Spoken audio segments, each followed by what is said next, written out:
ಕಾಲೇಜಿಗೆ ಬಂದಾಗ ನಾವು ಫ್ರೆಶರ್ಸ್ ಆಗಿದ್ದಾಗ ನಮ್ಮ ಸೀನಿಯರ್ಸ್ ನಮ್ಮ ಹತ್ರ ಪಾರ್ಟಿ ತಗೊಂಡಿದ್ದಾರೆ. ಈಗ ನೀವು ಅಷ್ಟೇ, ಅಂದ್ರೆ ಈಗ ಹೊಸದಾಗಿ ಬಂದಿರೋ ಫ್ರೆಶರ್ಸ್ಗಳು ನಮ್ಮ ಪಾರ್ಟಿ ಕೊಡಬೇಕು. ಪಾರ್ಟಿ ಅಂದ್ರೆ ಬರೀ ಊಟ ತಿಂಡಿ ಮಾತ್ರ ಅಲ್ಲ, ಒಂದು ಮಿನಿ ಕಲ್ಚರ್ ಪಾರ್ಟಿ ಆಗಿರ್ಬೇಕು ಅದು.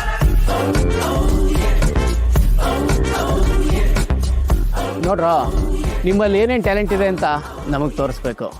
ನೀವು ಎಂಜಾಯ್ ಮಾಡಿ, ನಾವು ಎಂಜಾಯ್ ಮಾಡ್ತೀವಿ. ಆಗಲೇ ನೀವು ಈ ಕಾಲೇಜಲ್ಲಿ ಓದೋದಕ್ಕೆ ಎಲಿಜಿಬಲ್ಲು. ಮುಂದಿನ ವರ್ಷ ಬರುವಂಥ ಪ್ರೆಷರ್ ಹತ್ರ ಪಾರ್ಟಿ ಕೇಳಬೇಕಲ್ಲ, ಅದಕ್ಕೆ ನೀವು ಎಲಿಜಿಬಲ್ ಆಗ್ತೀರಾ.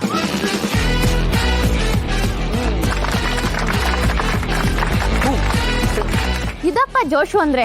ಸರಿ, ನಿಮ್ಮೆಲ್ರಿಗೂ ಏನೇನು ಟ್ಯಾಲೆಂಟ್ ಇದೆ ಅಂತ ಒಬ್ಬೊಬ್ರು ಹೇಳಿ. ನಾನು ಕವನ ಬರೆದು ಓದ್ತೀನಿ. ಏನ್ ನಿನ್ನ ಹೆಸರು? ರಕ್ಷಿತಾ. ನಾನು ಹರ್ಷಿತಾ, ಹಾಡಾಡ್ತೀನಿ. ಕೇಳೋಕ್ಕಾಗಲ್ಲ. ನನ್ನ ಹೆಸರು ಅನಿಲ್, ನಾನು ಏಕಪಾತ್ರ ಅಭಿನಯ ಮಾಡ್ತೀನಿ. ನೋಡೋಕ್ಕಾಗಲ್ಲ. ಹೇ ಬ್ರೋ, ನಾನು ಐ ಜಂಪ್ ಮಾಡ್ತೀನಿ. ಬ್ರೋ, ಅವನು ಈ ಬಿಲ್ಡಿಂಗ್ ಮೇಲಿಂದ ಬೇಕಾದ್ರೂ ಜಂಪ್ ಮಾಡ್ತಾನೆ.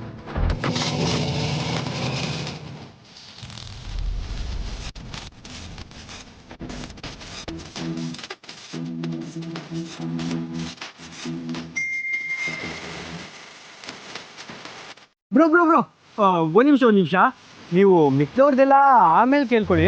ಇಲ್ಲಿ ನಮ್ಮ ಲಕ್ಷ್ಮೀ ಕೇಶವ ಪುರೋಹಿತ್ ಅವರಿದ್ದಾರೆ. ಅವರು ಸೂಪರ್ ಆಗಿ ವೆಸ್ಟರ್ನ್ ಡ್ಯಾನ್ಸ್ ಮಾಡ್ತಾರೆ. ಹಿಪ್ ಹಾಪು, ಬಾಲಿವುಡ್ಡು, ಜಾಝು ಎಲ್ಲ ಸೂಪರ್ ಆಗಿ ಮಾಡ್ತಾರೆ. ನೀವು ಅವ್ರ ಹತ್ರ ಡ್ಯಾನ್ಸ್ ಮಾಡಿಸ್ಲೇಬೇಕು ಬ್ರೋ. ಎಸ್ ಎಸ್, ಎಲ್ಲರೂ ಲಕ್ಷ್ಮಿನ ಚಿಯರ್ ಅಪ್ ಮಾಡಿ. ಮೊದಲು ಅವ್ರ ಹೆಸರು ಬರ್ಕೊ. ನನ್ಗದೆಲ್ಲ ಬರಲ್ಲ.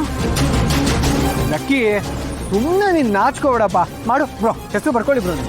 ಒಂದ್ಸಲ ಹೆಸರು ಕೊಟ್ಮೇಲೆ ಮುಗೀತು, ಮಾಡಲೇಬೇಕು ಅಷ್ಟೇ. ಬ್ರೋ ಬ್ರೋ, ಆಮೇಲೆ ನಮ್ಮ ಲಕ್ಷ್ಮಿ ಫ್ರೆಂಡ್ ಇದಾರಲ್ಲ, ಅವರು ಕರ್ಣ ಕಠೋರ ಹಾಡುಗಳನ್ನು ಹಾಡಿ ನಮ್ಮ ಸೀನಿಯರ್ಸ್ ನೆಮ್ಮದಿಯನ್ನು ಹಾಳು ಮಾಡಬೇಕೆಂಬುದು ನನ್ನದೊಂದು